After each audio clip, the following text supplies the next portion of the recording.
What if all of our history was totally different than we thought it was? Today we're going to examine our timelines that we've looked at before, but in light of the phantom time theory of the chronology of world history in this episode of Bible Scribe.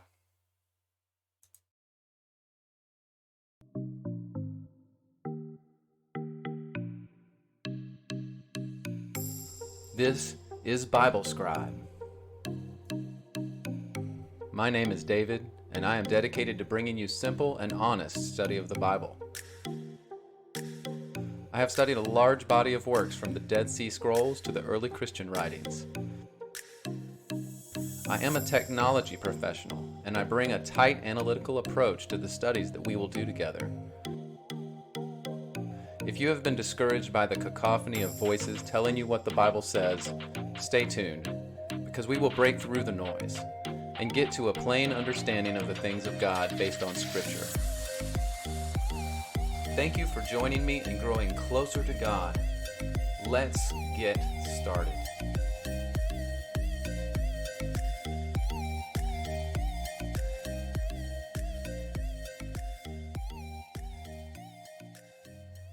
Hey guys, it is Bible Scribe. Thank you for joining me once again. Phantom time. This is a subject that I have been asked about 100 different times. This along with tartaria, and these are two very interesting subjects that are super popular right now.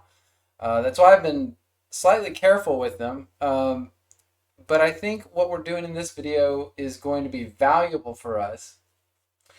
So I have slowly been watching videos on all this stuff as they've come out, just like most of you have. And I'm not gonna say in this video, I'm not gonna tell you that a certain view is true, but what we are gonna do is we're gonna speculate. So we've done a lot of work, and this video is gonna require some background for you as a viewer to have some background in the things that I've shown on the channel. The timelines, and there's a video not too far back that we went through these timelines, and I'm going to show you that at the beginning of this one, but we're going to go much deeper, and we're going to take these phantom time theories that are out there, and we're going to apply those to our timeline and look at what changes in those timelines. So I think this is going to be very helpful. It is, for me, this is one of the things that as I'm evaluating those theories, those ideas, when I have things that I am pretty sure about in Scripture and how they lay out as far as the timelines that I've already put together, then a very interesting thing is to set these theories up against that information. And so again, if you don't have the background of the timelines we've looked at before, or the theories of phantom time, there's two different ones we're going to look at in this video and talk about, then you may want to find out a little more about that before you watch this whole video. Either way, it'll make sense. I'll try to make it make sense. But I'm just saying, it's for those who are uninitiated into some of these topics, it may just sound like, oh, it's utter nonsense. All of this is utter nonsense. But that's okay. Do you see that it's okay to speculate? It's okay to try ideas on for size and see how they fit with other things. That's what we should do as students of God's Word and students of history, students in general. We try ideas, we test them. And one way you can do that, and this is a practice I got into a long time ago when I study things, is even if you think something is wrong, sometimes you've got to put your head inside it and pretend it's right long enough to see why the people that project the view, why they see it as right. And sometimes what that will do is, you think you have the right view, and then once you can put your mind inside the view of the other person or the other, group or whatever it is, and look around and explore things from that perspective, that is when it finally makes sense. And then you realize, well, your view was wrong, and it's because you didn't have the context or the perspective that you needed to understand that alternate view. So that's what we're doing in this video. We're going to put our heads inside this phantom time theory, and we're going to use the tools we've already put together in our other studies together to see where it all lays out and what it means for us. And I think it's going to be a fun exercise. I had a blast putting these timelines together, and it might help you guys too because it's very a visual way of looking at the phantom time theory. I think it's going to be valuable for you guys too to see that because I haven't seen anywhere online that does real timelines with the phantom time theory projected into them so that it makes sense. So that being said, let's get started with the timeline. I'm really just going to go through the timelines with you. We're going to look at those together, and then we'll just talk about it a little bit at the end. So here we go. Here's the timeline now. Just either my last video or the previous one, I don't remember. We went through this timeline. And this isn't everything that was in that video, so I encourage you to go back and watch that video if you don't, if this looks intriguing but you didn't see it. There's a lot more that we went through in that other video. But so this is that timeline, and trying to get everything set here so I can move everything around. So just so you know, this is a timeline that I've put together. I believe it's correct in a lot of ways compared to many other biblical timelines, all the major ones that I've studied. And this follows the timelines outlined in the Septuagint version of the scriptures. But you can see here as we go through history, Noah's flood, Abraham, Israel, Jesus Christ. When Jesus Christ came in 0 AD, 0 on the bottom is the timeline of years that we're used to using, and then on the top is the years from creation. But there's Jesus Christ when he started the kingdom lasting forever. Then you see in the bottom here the events of Revelation, tapping into the timeline there where they occurred. Most of Revelation happening at the time of Christ, but then the millennium extending out 1,000 years when Satan was bound, and the martyrs were reigning on thrones in heaven. But then Satan was loosed at the end of the millennium, and you see that season which he was loosed, and now 2021 is at that line that says now.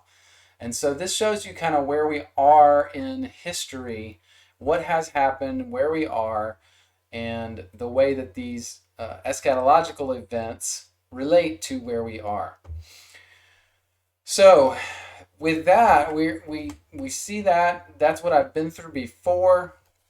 I feel like a lot of the things on this timeline that I've already established and I feel are very well documented in the scriptures, the early Christian writings, the pseudepigrapha, the apocrypha, are everything that happened before Christ and Revelation. But the time after Christ, since Christ, is something that we have to trust our history records for, right? We can grow up, and in 2nd through 5th grade, we're learning about world history, or on into high school, really. But so that's where we learn that stuff from. But the time from Christ till now is all based on that, on modern historical knowledge. The timelines of everything I've got on this from, Jesus Christ back in time to creation is based on ancient writings. So that's all, to me, pretty well known and established and attested to by multiple testimonies of these different writings, okay?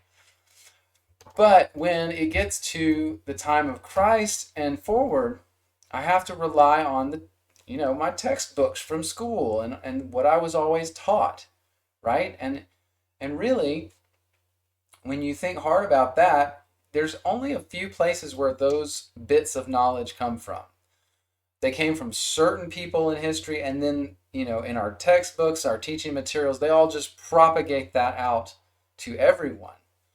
So we do need to realize that our history, as we understand it, generally speaking, of the modern age, and so from the time of Christ forward, the last 1,000 or 2,000 years, that information is given to us by people, and it's really comes from a very narrow set of information, a very narrow number of people that actually started some of that information, and then it got picked up and carried and projected out through textbooks and all this other stuff. But the actual sources are very few for our modern history. So I will readily admit that, all right? And so when I have this timeline and I have, 0 AD when Christ came, and 500 and 1000, 1500, and now 2021, that I am relying on those textbooks for that information. It's what I've been taught, it's what I grew up with, that's what I've always thought was history. But now comes the phantom time theory, right? And those of you who have looked into this theory, you know a lot of this, but just to give a small overview, the phantom time theory is a theory of our chronological history of the modern times. This last 2,000 years since Jesus Christ is really all the time this phantom time theory takes into account and addresses. And this phantom time theory is that there is a number of years in the hundreds to 1,000 years that is fabricated in our history, that our history, our textbooks contain information that was fabricated, made up by certain people in history to hide certain things about our history. And if you know much about our history and about the dating, the calendars, the timelines, you know that for the Catholic Church has had major control over the way our calendars work for the last 1,000 years or so, at least. It's called the Gregorian calendar because Pope Gregory just issued some papal bull edict and the whole world started converting to a different calendar system. So that just shows you that in that way, in that regard, for instance, the Pope had major control over how the world interpreted their calendar, the time, the year, all of it.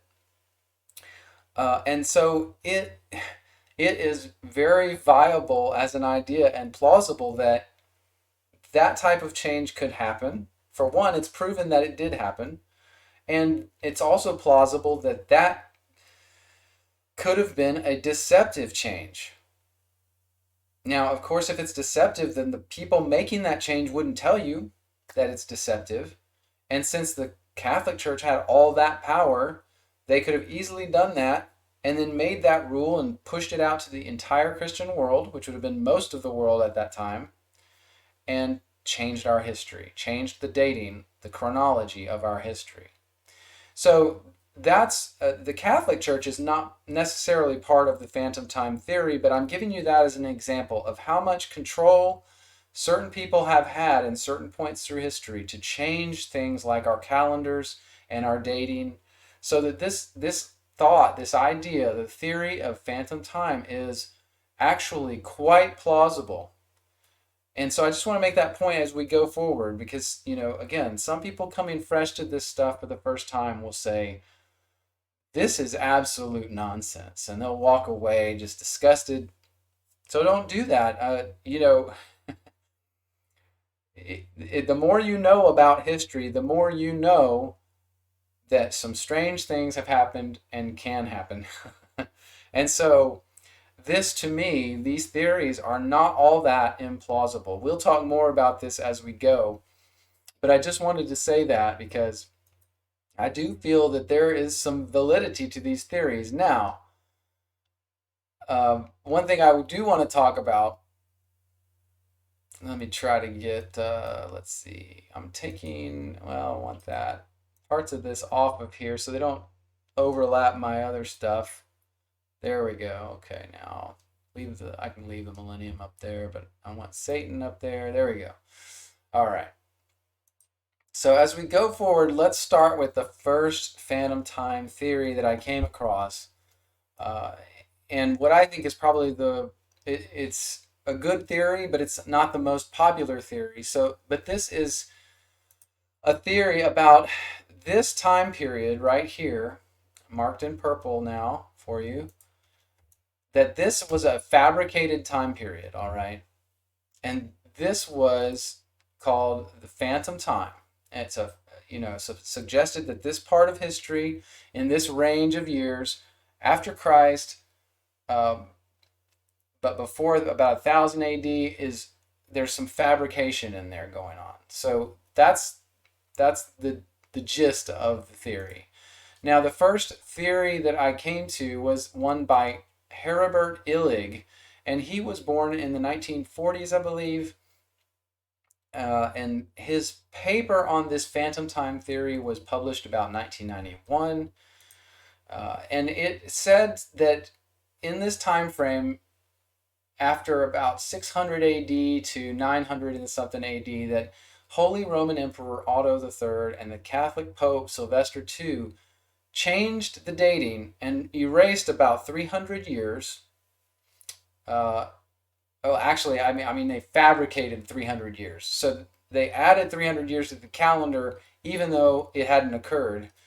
And the reason that Illig says they wanted to do this is because he wanted the new Holy Roman reign of the emperor to look like a millennial time period, like Christ's millennium. They wanted it to look special and incredible, so they moved the dating so that it would come about close to 1000 AD. And so in so doing that, they could then say, see, this is the start of a new reign, it's the millennium, and give him some creds. But that is Herbert Illig's postulation. Now, I am going to put this timeline up there so we can see what does this look like if we assume that, let's assume, like I said, let's get inside this theory and think like it, think as if we had this perspective already, and plot it out. So when we do that, I'm going to start building a timeline here. And so there it is for Herbert Illig's postulate. Now, his postulate said that it started in 614 AD when they did this. And that in 614 AD, they fabricated and changed the calendar and fabricated some hundred years here. So this is the time period in this little bracket that is fabricated. And that is a period, according to Illig, of 297 years. So now starts our phantom timeline. So what I'm going to do first, this gets complicated when you start plotting things against each other. So what I'm going to do is on the bottom of this timeline, I'm plotting what I'm going to call the phantom timeline, and that is the timeline we live in, we go by, because according to Illig, that's the phantom timeline. It's made up. Our dating is made up. But I'm going to plot ours first on the bottom so you see. So what I'm going to call the phantom timeline down here is that fabricated time period to 911 AD. And then we'll put marks on here for our 1000-year marks. So then there's 1000 AD, 2000 AD. We just went through our timeline as if that fabricated time did exist. So we continued from 911 AD and went forward. And then, of course, about right there is now for us on our timeline, 2021, right? And so that's where we are. And of course, Illig says that period from 614 to 911 AD was totally made up by the Pope and the Holy Roman Emperor. And so now our calendar says 2021 when it shouldn't. It should be something less. And so I'm going to plot that now on the top. But just after, I'm first going to show you how some of our eschatological events line up with these things. So one thing that I plot out and is important because it happened after Christ came is the millennium, right? The millennium occurred, and what happened during the millennium, Satan was bound, right? And so it's important for us to know when that millennium ended, because then Satan is loosed. And if you've watched my other videos, I am very convinced that Satan was already loosed before our time and is loose right now and working against God in the world right now. And that at some point in our future, Satan will be defeated by God permanently, by Christ, and thrown in the lake of fire, as it says at the end of Revelation chapter 20. All right? And so this would be that time period I'm putting on for you now with the red line. Satan is loosed in about 1070-ish AD, and then there's a small season. That season in this timeline that I've put forward before is a small season of about 1,000 years. It's small prophetically, not necessarily to us. It's not like a day, but it's small prophetically. And that we are in the season in which Satan is active. So that's that, just for you to see, because this small season is going to shift a lot with these different theories of time. And so I wanted to plot that out for you. Every time we do these timelines, it's going to look a little different. And I think you're going to be surprised by how it looks at the end of this exercise. So on this bottom now, we've got this phantom timeline that is the one we're living in, the way of dating that we use currently. And so we have 2021 is our current date. But now on the top, I'm going to plot out the phantom, the real timeline. If Illig was right, then this is the real dating for this timeline. So on the top is the real timeline, and this bracket, the end bracket right here, because he says this time period was made up, that is still 614 AD on this timeline. There was no time in between that last bracket and the one that we're starting at now. So the real time, the real date at the end of that is still 614, right? AD. And so we'll put our marks on there for 1,000 years each, 1, 2, and 3,000 on the real timeline. You see how much that shifted because of the 300 years? And so now, the now for us in the real timeline, if Illig was correct, is here at 1724 AD. So in his timeline, it is only 1,700 years since Christ, not 2,000.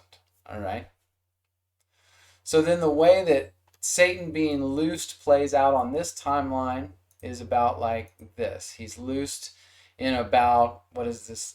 It would be 1070-ish AD, just like normal. But then because this timeline is now different, then and if it's 1724 for us now, then he will be defeated shortly after. And that compresses that short season, right? The small season that Satan is active. It compressed it a little bit. And so that to me is very interesting. This really affects our eschatological beliefs. You know, the timelines of everything related to the end of the world, the culmination of all of it, the judgment of all mankind, the defeat and destruction of Satan. Remember, the beast and the false prophet are already in the lake of fire, but Satan's going to join them at the end, right? So to me, that's just super interesting. So I realized as I was reading that Heribert Illig had this postulation, but there's another phantom time theory out there, and it is different, and it varies quite a bit from Illig's interpretation. So that phantom time theory was by a man named Dr. Anatoly Fomenko.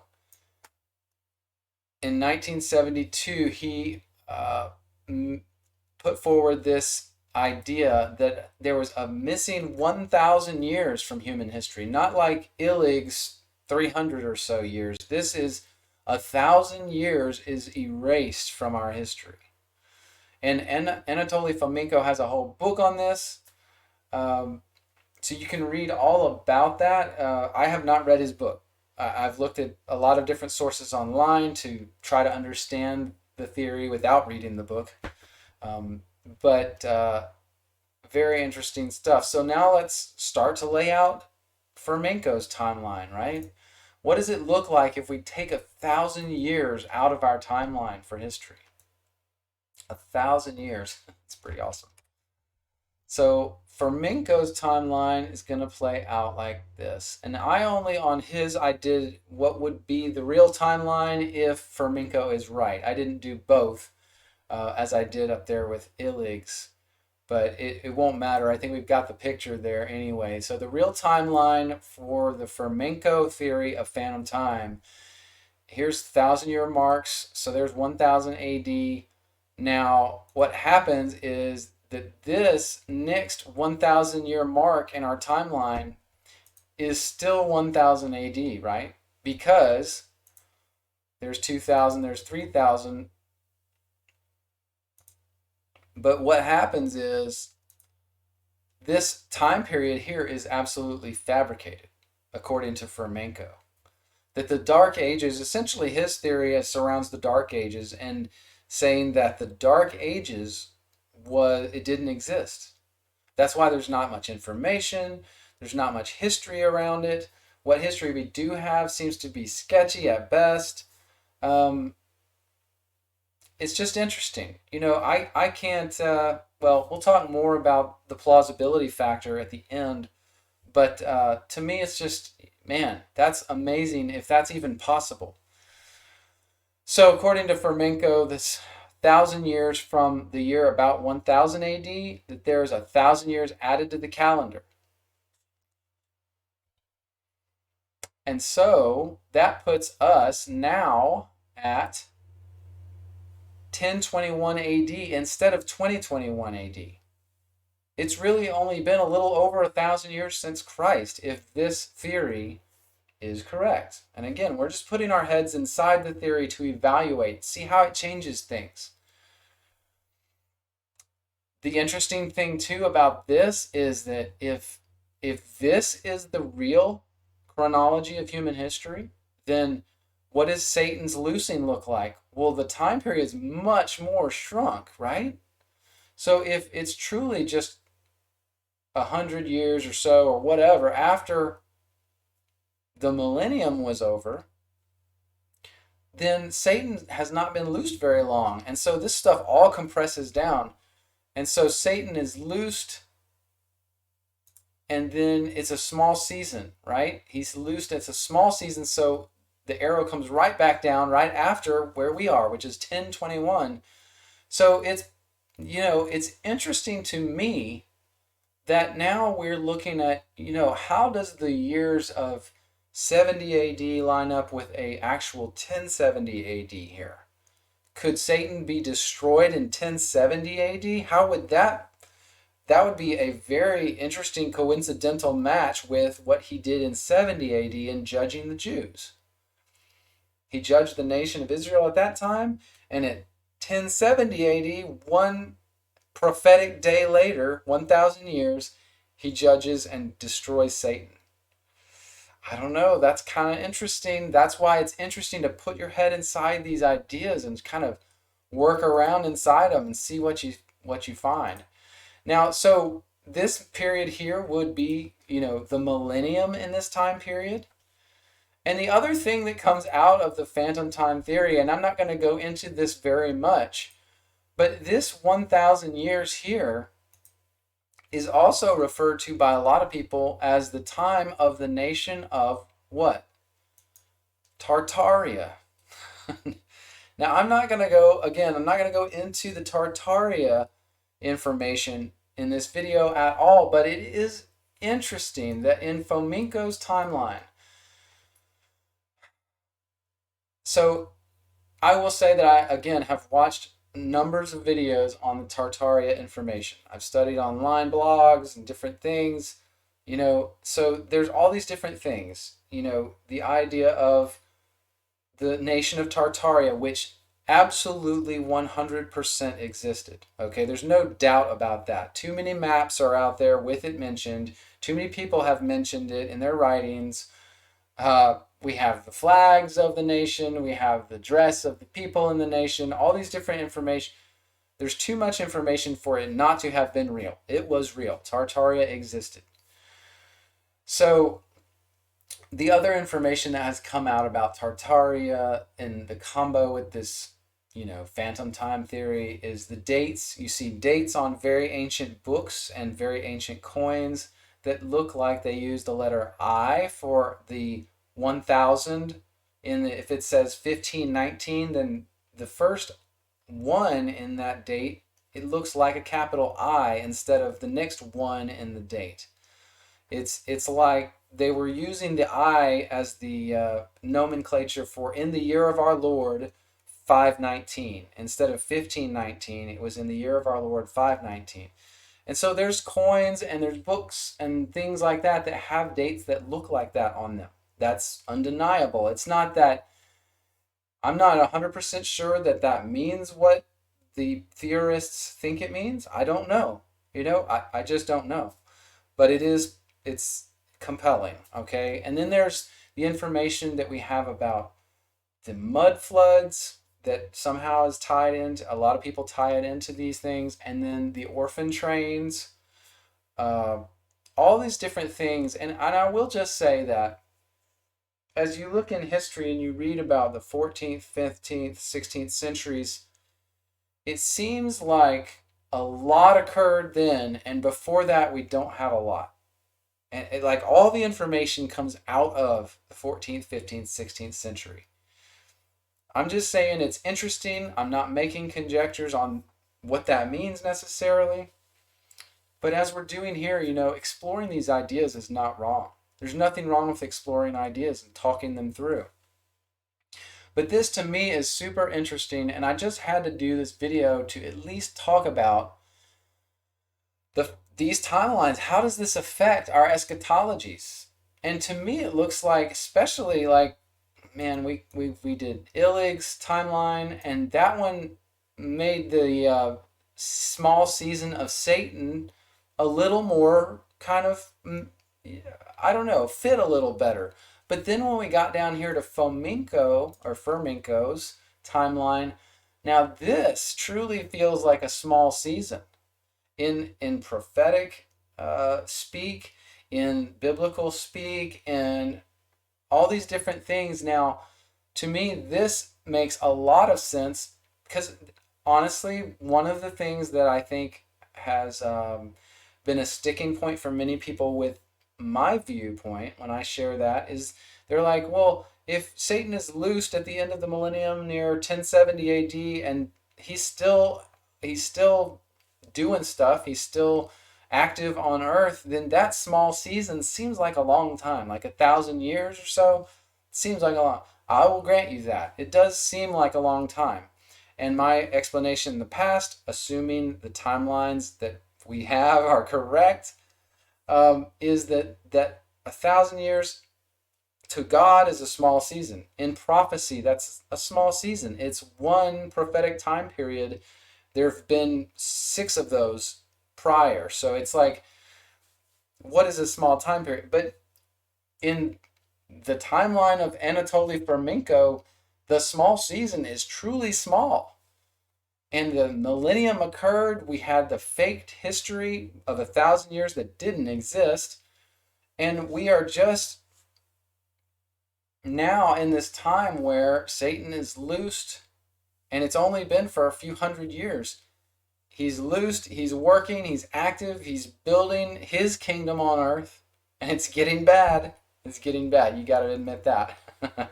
No matter which of these views, I think you honestly have to admit that Satan is active. He's building, he's working. His followers are growing. It's not a pretty thing. It's not pretty. But this Fomenko timeline makes that small season in which Satan is active, and then his destruction, which could actually be around, I didn't even think of this before I did this video, but it could be around 1070 AD. How prophetic would that be? 1,000 years since Christ judged Israel. I don't know. That's crazy. But I don't know. And that doesn't have to happen then. I'm just saying it's just interesting to think about these ideas. And to me, this Fomenko timeline it's intriguing. It to me could possibly solve a lot of problems with our current and future eschatology. The end game that John talks about in the end of Revelation, and the early church fathers all talk about that they were expecting, and that was well after 70 AD. So it just makes a little more sense. Now, so let's put the timelines away. Just go back to just talking about this stuff, all right? So to me, the biggest thing on this is the plausibility factor. And I will admit to you right now that I believe that this is 100% plausible. I didn't say it was 100% true. Do I see that the coins have dates that start with the letter I? Yes, I see that. I see that. Do I see the pictures of buildings all over the world that look like they are buried in a flood that was a mud flood? Yeah, I see that. I see it. I don't know what to make of it because I don't have any information, right? Do I see that there were orphan trains? All these orphans just appeared, especially in the United States, but in Europe as well. All these orphans, just amazing. These orphans appear and they ask American frontiers families to just take orphans. Will you just take an orphan? They'll help on the farm. And they do. And these people have, it's recorded history. This actually legitimately happened. What do I make of it? I have no idea what to make of it. Do you? The funny thing about all this stuff is we have no way to verify any of it and connect it all together. We haven't found that magic bullet yet, have we? I know there's a lot of people out there working hard on that, and I'm not doing that yet on this channel. I haven't spent the time on these specific topics. But I did feel enough of you were asking me about it that, I saw how this kind of dovetailed into what we were doing with these timelines, and I wanted to at least address it. Have I seen the maps of Tartaria and the different people and the dress that they wore and the many, many different flags that are portrayed for Tartaria throughout history, and the fact that books reference the nation of Tartaria? Yes, I believe Tartaria was 100% real. Now, do we have information? Do we have like history written down for us about that? We don't have a lot.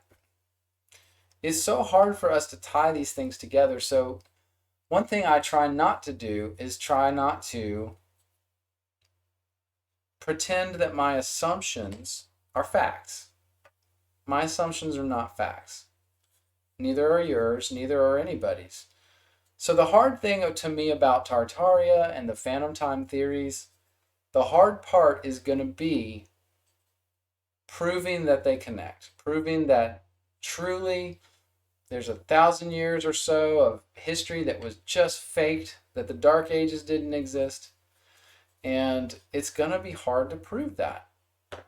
Because I was talking to my friend the other day, and I'm like, man, I don't know what to think of this stuff because I have no way to verify it. We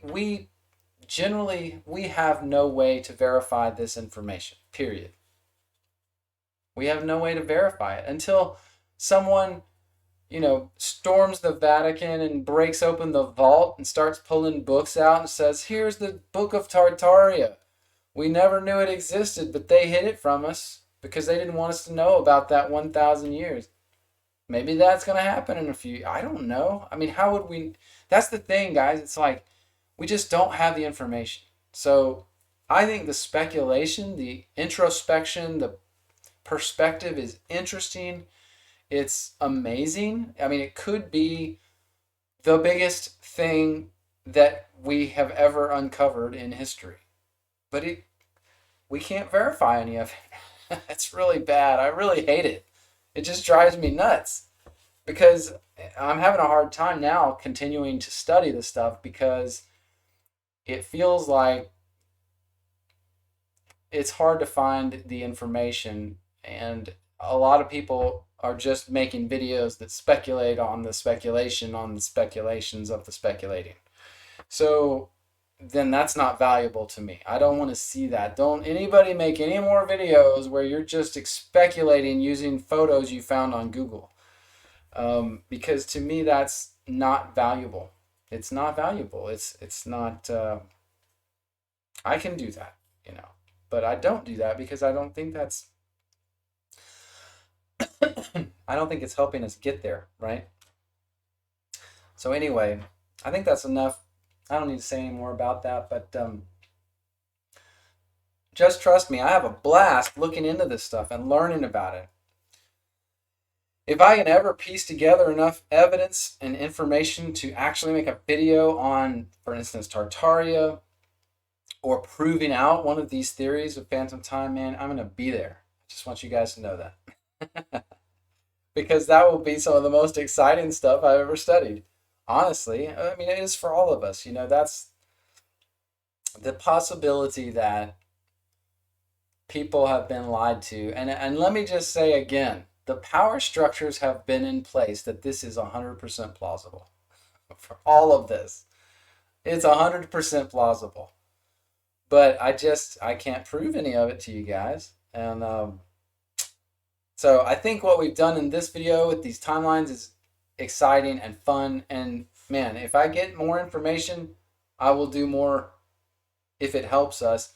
I will say that I'll probably stick to things that help us in a biblical perspective.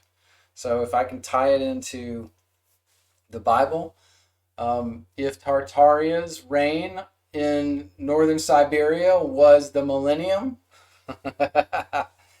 but truly we have to take note of what Christ said in the Bible was that the reign and his kingdom was all in heaven. So to me, if Tartaria was real and the 1,000 years right after Christ was, Tartaria was in existence, it was a great place of Christianity, a bastion across the world, then to me that's great, but that's not the millennial reign. That's just because of what Christ did. He put all nations under his feet. The stone broke the feet of the statue. His kingdom destroyed the rule and authority of all the other kingdoms preceding him. Then Tartaria comes along because the world is free from the grip of Satan at that point. And a beautiful Christian nation is built on earth by people who love God. That's not the millennial, that's not the kingdom of God. That's just men on earth who are free to worship God without the bother of Satan getting in their way. So to me, that's how that's going to play in. If this timeline plays out and someone can find some evidence that ties it all together and proves out in a evidential manner that there was a ton of fake history and that our actual timeline revolves around this nation of Tartaria and 1,000 years of peace and harmony, and then Satan's loosed again and things go down, things go sour again. I'm again, the plausibility is there. I am just waiting to find the nuggets that tie everything together and show us who was responsible, when did it happen, the real dates, the real timelines. I think that honestly, I think Illig and Fomenko were both on a track, and both of them were partially right, probably, if this is the real deal. But I don't think either of them was 100% right from what I've studied so far. Just, my 2 cents. But, if they are, if Fomenko's right and it's 1,000, man, that would be incredible history of our world, wouldn't it? That when Christ came and judged Israel and destroyed all the authority of every nation on earth, including Rome, that Rome quickly went downhill. And as the millennium had been established and the saints reigned in heaven and Satan had been bound on the earth, he couldn't do anything to deceive nations at that time. Then during that 1,000 years, this ginormous Christianized nation of Tartaria is built in northern Siberia and spans that entire region of Europe and Russia and all those areas. And it's in effect for 1,000 years until when? Until Satan's loosed and starts wreaking havoc on the earth again and building up nations for himself. And by golly, if that wouldn't have been the Catholic Church, I don't know what would. I don't know. Guys, it's all interesting. It's all exciting stuff. I think we've taken it as far as we can in this video, and I appreciate your time. I appreciate your interest. this is a super interesting topic, super fun to speculate. So give me your comments. Put, any ideas, any information. If you've got evidence, you've seen things, give me a source, give me a reference. Put it in the comments. Oh, and I will say this. For the past week or so, I keep seeing people's comments getting deleted by YouTube. It's going to happen, guys. So YouTube will delete your comments. I can't say that word. They are deleting your comments. So if you put a comment and you find out somehow that it's not getting saved, I would encourage you to go to my blog at bible-scribe.com and go to my contact form and send it to me. Because if YouTube's deleting these comments, I don't know how many of you guys' comments they're deleting. I really don't. But it's super frustrating. Man, I hope justice is done. Thanks again, guys. I really care about you guys. I love you as brothers and sisters, and God bless you in your research. Thanks.